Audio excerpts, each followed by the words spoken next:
үш бақытым. Ең бірінші бақытым халқым менің, соған берем ойымның алтын кенін. Ол бар болса, мен бармын, қор болмаймын, қымбат бірақ алтыннан нарқым менің. Ал екінші бақытым тілім менің, тас жүректі тілімнен тілім дедім.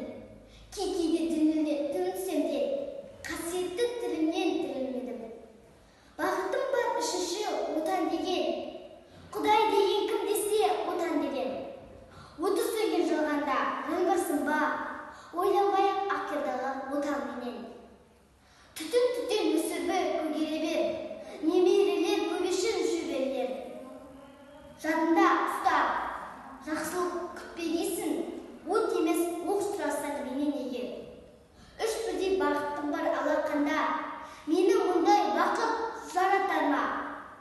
Үш күннің төгеді аспанымнан, атырау Алтай арқа Алатауға.